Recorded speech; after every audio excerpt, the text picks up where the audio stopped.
दोस्तों, संदीप नाम का लड़का जिसके घर में उसके माता पिता और संदीप तीन लोग रहते हैं। और संदीप एक अच्छी पढ़ाई कर रहा है और ये सोच रहा है कि जब उसे एक नौकरी मिल जाएगी तो वह अपनी शादी एक गरीब परिवार में करेगा, एक गरीब घर की लड़की से शादी करेगा, जिससे वह गरीब लड़की इसके माँ बाप और इसकी भरपूर ध्यान रखे और सम्मान करे।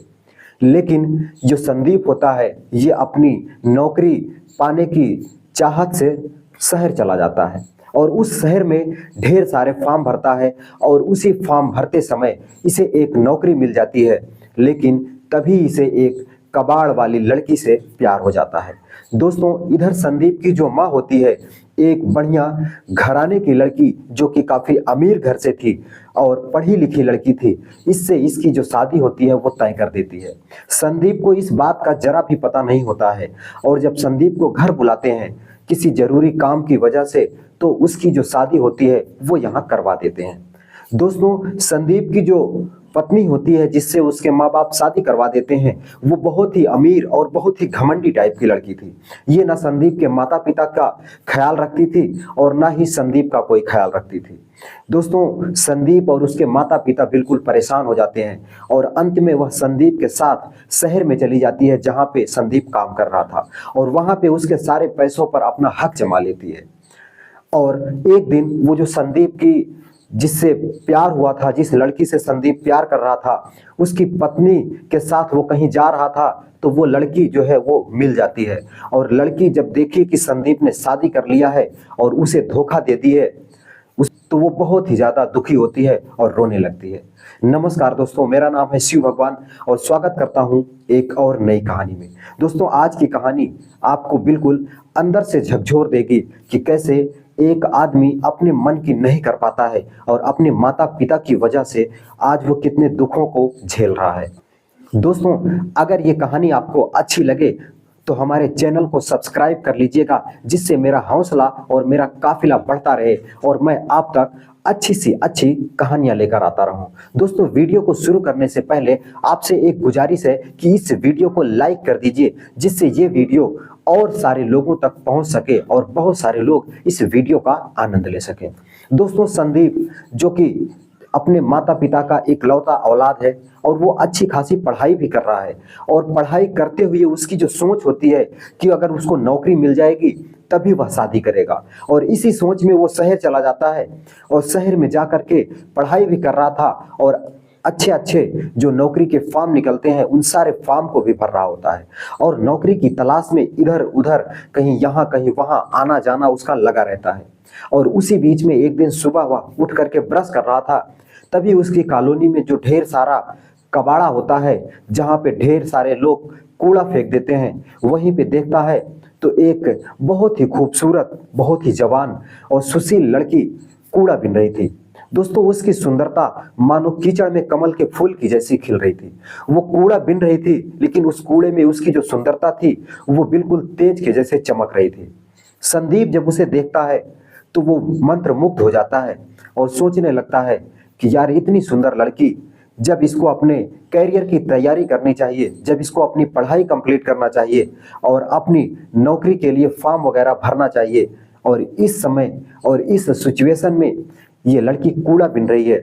दोस्तों, उसके ऊपर उसको दया आ जाती है और मन ही मन वह उस लड़की से प्यार करने लगता है। दोस्तों, संदीप ये सारी बातें सोच ही रहा था कि तभी उसके साथ दोस्तों संदीप ये सारी बातें सोच ही रहा था, तभी वो जो लड़की होती है वहां से सारा कूड़ा कबाड़ा अपनी बोरी में डालती है और आगे निकल जाती है। दोस्तों, संदीप फिर अपने रूम पर आ जाता है, अपना खाना पीना खाता है और फिर अपने काम के लिए निकल जाता है। दोस्तों, ऐसे ऐसे संदीप को लगभग 3 से 4 दिन उस लड़की को देखता है और फिर एक दिन देखता है कि उस कूड़ा बीनने वाली लड़की के साथ में एक बूढ़ा व्यक्ति भी है जो 1-2 बोरी कूड़ा लेकर के उसके साथ चल रहा है। दोस्तों, संदीप को यह समझते देर भी नहीं लगती कि ये जो बूढ़ा आदमी है, ये जो बूढ़ा व्यक्ति है, ये कोई और नहीं बल्कि इसी लड़की का पिता है। दोस्तों, वह उसके पास जाता है और कहता है कि चाचा जी, आप लोग ये कूड़ा कबाड़ा बिन रहे हैं। तो वो अंकल बताने लगते हैं कि बेटा क्या करूं, इसकी माँ भी गुजर गई है, 10 साल हो गए हैं और एक मेरा बेटा था वो खो गया है और वो लगभग कई सालों से नहीं मिल रहा है, तो हम लोगों के पास अब कोई चारा नहीं बचा, इसलिए कूड़ा कबाड़ा बेच करके किसी तरीके से अपना जीवन यापन कर रहे हैं। किसी तरीके से बस इसकी शादी हो जाए, इसी की चिंता हर दिन हर पल हमें सताती रहती है। दोस्तों, संदीप जब ये बातें सुनता है तो उसको दया आ जाती है, लेकिन वह भी अपने घर से दूर रह रहा था, उसके पास भी इतने पैसे नहीं थे कि वह उनकी मदद कर सके। दोस्तों, वो कहता है कि ठीक है, ऊपर वाले जैसे आपको रखें, लेकिन मुझे तो बड़ी दया आती है। दोस्तों, उसके पास जो कुछ भी थोड़े पैसे थे, जो उसके खर्चे से बचे हुए थे, वह उन्हें दे देता है और कहता है कि अगर आपके कुछ काम आ जाएं तो मैं अपने आप को सौभाग्यशाली समझूंगा। दोस्तों, वो पैसे नहीं ले रहा था बूढ़ा व्यक्ति, लेकिन संदीप के बार बार आग्रह करने के बाद वो पैसा ले लेता है दोस्तों, और वहां से वो चले जाता है। दोस्तों, संदीप को वो जो लड़की थी उसके दिल में उतर गई थी, और उसने मन ही मन सोच लिया था कि अगर मुझे नौकरी मिल जाएगी तो मैं इसी लड़की से प्यार करूंगा और इसी लड़की से मैं शादी करूंगा, क्योंकि उसकी सोच जो थी वो बचपन से ही यही थी कि वो गरीब घर के लड़के से शादी करेगा। दोस्तों, फिर धीरे धीरे 2-4 दिन 5 दिन और बीतता है। उसने कई सारे फॉर्म डाल रखे थे, तो एक जगह से उसको फोन आ जाता है कि संदीप, तुम्हारा इंटरव्यू कल के डेट में सुबह 9 बजे से है, तो तुम उपस्थित हो जाना। दोस्तों, संदीप अपना सारा काम खत्म करता है और बहुत ही खुशी खुशी अपने इंटरव्यू देने के लिए चला जाता है। दोस्तों, इंटरव्यू देता है, उसको नौकरी मिल जाती है और अच्छी सैलरी मिल जाती है। 40 से 50 हजार रुपए उसकी शुरुआती सैलरी हो जाती है। दोस्तों, वो बहुत खुश होता है और वापस आता है, और जब उसने सैलरी अपना पाना शुरू कर दिया तो एक दिन ये जो कूड़ा बीनने वाले जो अंकल थे, उसकी जो बेटी थी, वो उसके पास जाता है और अपने दिल की सारी बात बोल देता है कि अंकल, अब आज से आप कूड़ा बीनना बंद कर दो, क्योंकि अब आपके जो सारे खर्चे हैं वो मैं संभाल लूंगा, क्योंकि मुझे नौकरी मिल गई है और मैं अच्छा खासा पैसा भी कमाने लगा हूँ। और आपकी जो लड़की है जिसका नाम सुधा है, और इस सुधा से मुझे प्यार हो गया है और मैं इस सुधा से शादी करना चाहता हूं। दोस्तों, अंकल को जब ये बात सुनता है वो बूढ़ा व्यक्ति, तो वो सोच में थोड़ी देर तो बोल नहीं पाता, लेकिन उसके बाद कहता है कि बेटा, ये मैं क्या सुन रहा हूँ, ये कोई सपना तो नहीं है कि जो मैं इस लड़की की शादी करने के लिए दिन रात चिंता में था, और आज एक अच्छा लड़का जो नौकरी करने वाला है वो खुद ही कह रहा है कि मैं इससे शादी करूंगा। दोस्तों, संदीप कहता है कि नहीं चाचा, ये कोई सपना नहीं है, बल्कि मैं स्वयं खुद अपने मन से कह रहा हूं कि मैं इस लड़की से शादी करूंगा। ये बहुत ही भोली और बहुत ही सुंदर है, मुझे पसंद आ गई है। दोस्तों, वो लड़की भी जो होती है वो रोने लगती है और उसके आंखों में भी आंसू आ जाते हैं, और वो अपने बूढ़े बाप के कंधे से लग जाती है और कहने लगती है कि ऊपर वाला देर करता है लेकिन अंधेर नहीं करता। दोस्तों, अब संदीप और वो जो लड़की सुधा होती हैं, वो दोनों एक दूसरे से प्यार करने लगते हैं। दोस्तों, 2-4 दिन बीतता है। संदीप सोच ही रहा था कि मैं अपने घर पर फोन कर दूं, अपने माता पिता को ये बात बता दूं कि मैंने एक लड़की पसंद कर ली है जिसके साथ मुझे शादी करना है। दोस्तों, ये बातें वो सोच ही रहा था कि एक दिन उसकी माँ फोन कर देती है और कहती है कि बेटा, तुझे घर आना है, क्योंकि बहुत ही जरूरी काम है, तू 1-2 दिन का समय निकाल करके घर आ जा, उसके बाद फिर चले जाना।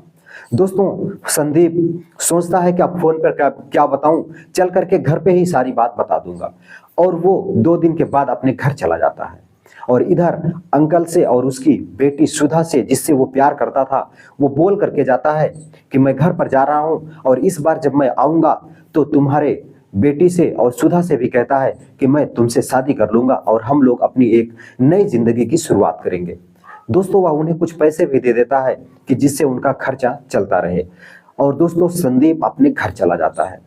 जब अपने घर चला जाता है तो उसकी जो माँ होती है, वो संदीप का रिश्ता एक अमीर घर में एक बहुत ही सुंदर और पढ़ी लिखी लड़की के साथ तय की रहती है।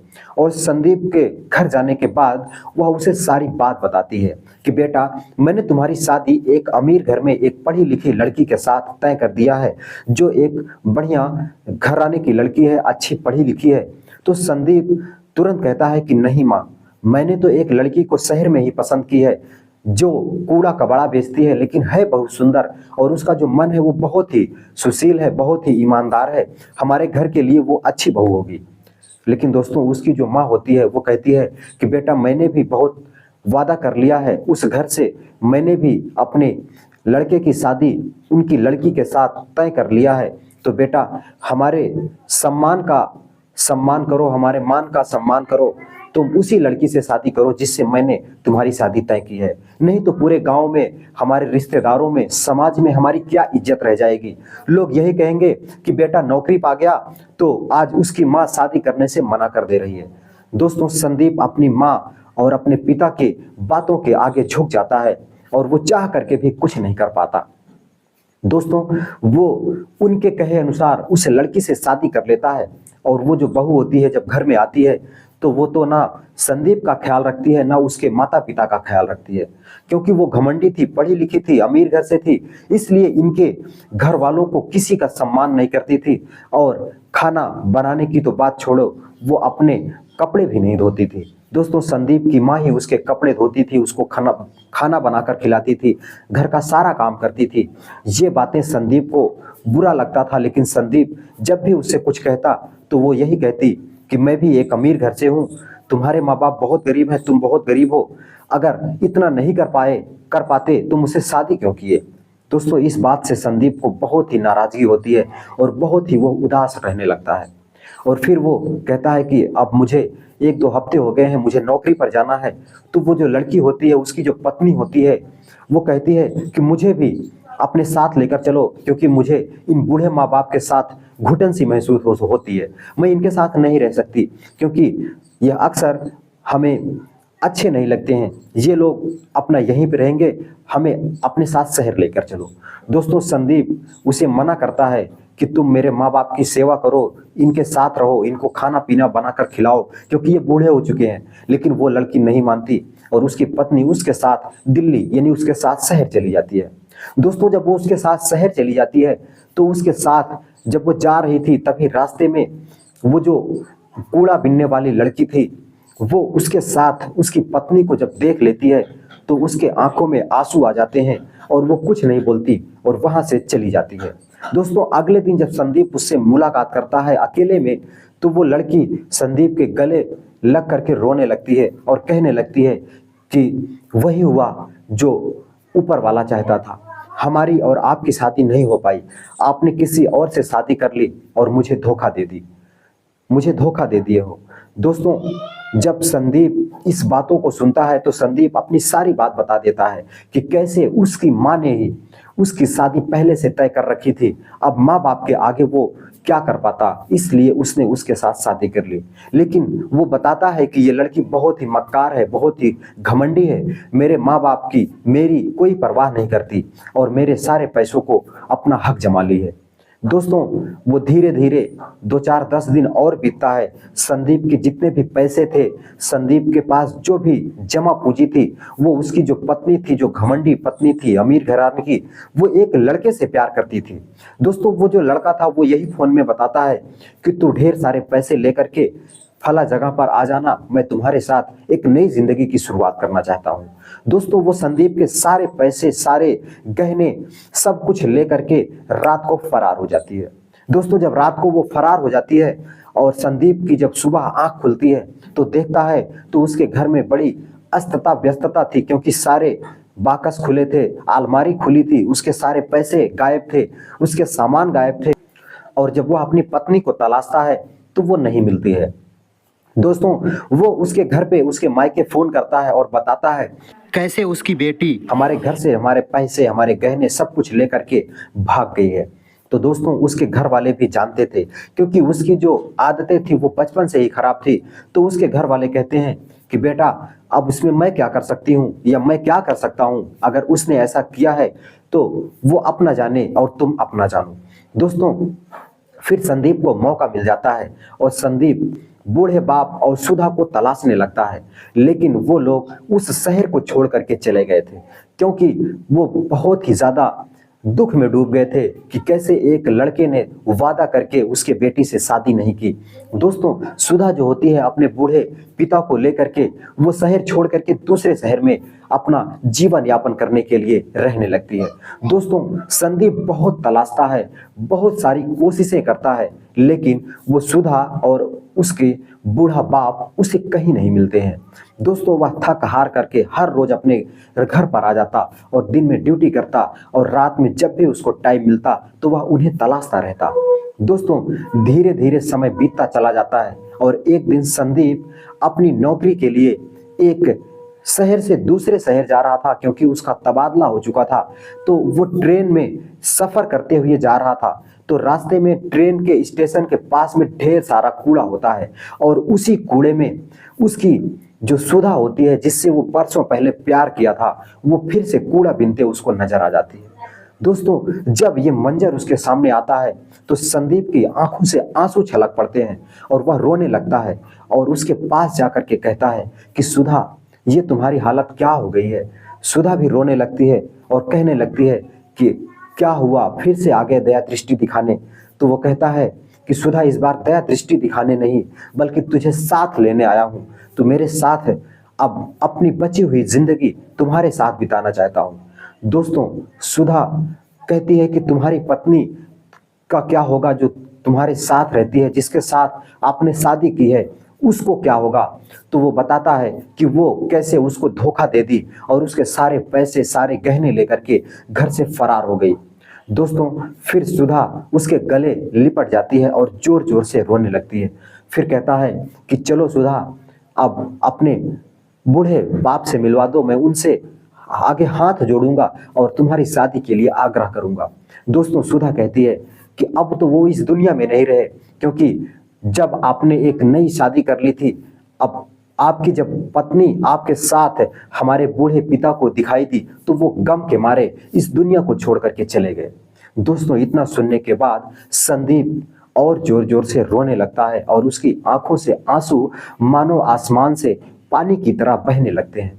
दोस्तों सुधा उसे चुप कराती है और उसे शांत कराती है और कहती है जो होना था वो तो हो ही गया, अब बची हुई जिंदगी हम लोग खुशी खुशी बिताना चाहते हैं। दोस्तों संदीप उसे तुरंत वहां से सारे कूड़े कबाड़े से उसे हटाता है और लेकर अपने घर आता है, नहलाता है, धुलाता है और उसे एक अच्छा कपड़ा लाकर देता है और उसके साथ तुरंत जाकर के एक मंदिर में शादी कर लेता है। दोनों पति पत्नी हो जाते हैं। दोस्तों फिर वो उसे लेकर के अपने घर आता है, अपने बूढ़े माँ बाप के पास लाता है। तो वो जो सुधा लड़की थी वो अपने बाप को तो पहले ही खो चुकी थी, जब एक नया बाप यानी कि संदीप के पापा को देखती है तो उनकी और उनके माँ की बहुत सेवा करती है और खुशी खुशी उनका जो जीवन है वो बीतने लगता है। दोस्तों एक गरीब घर की लड़की को पता होता है कि सम्मान क्या होता है और लोगों की इज्जत क्या होती है, वो उसी हिसाब से संदीप के घर पे रहने लगती है। संदीप का भरपूर ख्याल रखती और उसके बूढ़े माँ बाप का भी ख्याल रखती और फिर धीरे धीरे उनके घर में खुशियां आने लगी और उनका जो जीवन है वो हंसी खुशी बीतने लगा। दोस्तों ये एक कहानी है, अगर इस कहानी से आपको जरा भी सीखने को मिला हो तो ये मेरी कहानी का मैं जो सार है उसको धन्य समझूंगा। दोस्तों अगर ऐसी ही कहानी और आपको जानना है और सुनना है तो हमारे चैनल को सब्सक्राइब करके बेल आइकन जरूर प्रेस कर लीजिएगा, जिससे मेरी कहानी आप तक पहुंचे और आप हमारी हर कहानियों का आनंद ले सको। दोस्तों मिलता हूं फिर किसी नई कहानी के साथ, तब तक के लिए दोस्तों नमस्कार।